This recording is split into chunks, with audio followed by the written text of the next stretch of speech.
have the volleys that we need to keep our opponents back, but eventually, if we're playing people the same level of us, they're going to get to the net. So now what do? All 4 people are at the net, talked about dinking to set things up. We need some sneak attacks from the kitchen line. So if I want to do a sneak attack from the kitchen line, where's my most vulnerable target? Well, it's the person right in front of me, because he's closest to me, doesn't have as much time to see the ball, doesn't have as much time to react. If I choose a sneak attack cross court, that person, it doesn't seem like a lot, but he actually has a lot more time to get ready and pick up that shot. So what I'm looking for is a ball that I want to attack that my opponent might not think I would attack.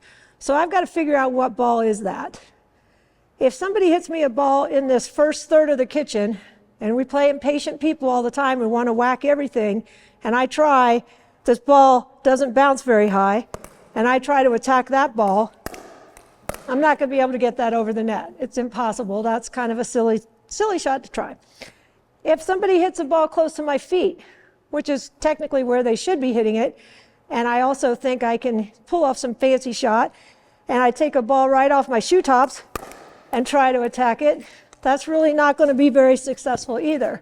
The ball I'm looking for is that nice juicy one right here in the middle of the box. Even if this ball doesn't bounce super high, I can do things with that. But the big important part of this is disguise. I don't want my opponent to know I'm about to attack this ball. So what I don't want to do is give it away. How would I give it away? My eyes light up and I take my paddle back. As soon as I take my paddle back, my opponent knows I'm going to hit it, right? I've got to make it look like a dink. It's a surprise attack. This volley is called the shove volley. It's a shove. I can shove it off the bounce. It's a shove off the bounce or a shove volley. So this is what this is going to look like. I'm just in a nice relaxed dink, and then all of a sudden I see a ball right in that juicy zone, and I think I'm going to go for that shot. I'm going to take the ball and just take it, looks like a dink, and shove it right in. It doesn't have to be hard. I don't want this ball to go out if my opponent happens to get out of the way. So that ball landed about 2.5 feet in the court. I didn't hit it super hard. I took it right here on the bounce and just went like that. If I'm going right at his, if I've got an opening, I can go for the opening. If I'm going to hit it right at him, I want to aim dominant shoulder. He's right-handed, right hip to right shoulder. That's the most difficult place for him to defend. And I also need to know that I'm not always going to win the point on this shot. This could be what I call a selfie. I might create another one for me to put away because he pops it up. So if I take him by surprise, took him by surprise on that one.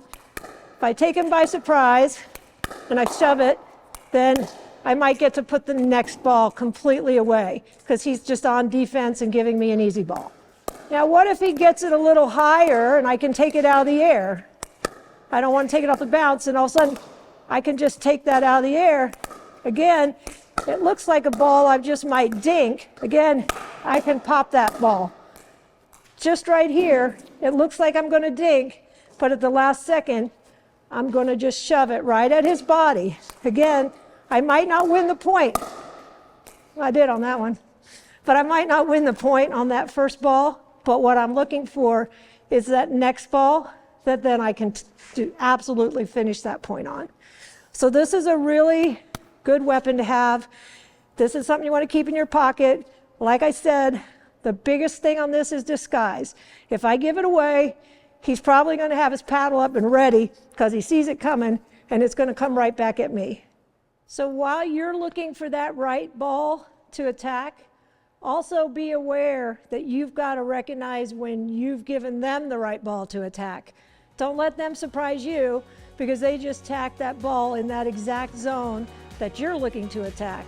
If you accidentally hit one there, get that paddle up and be ready for the attack.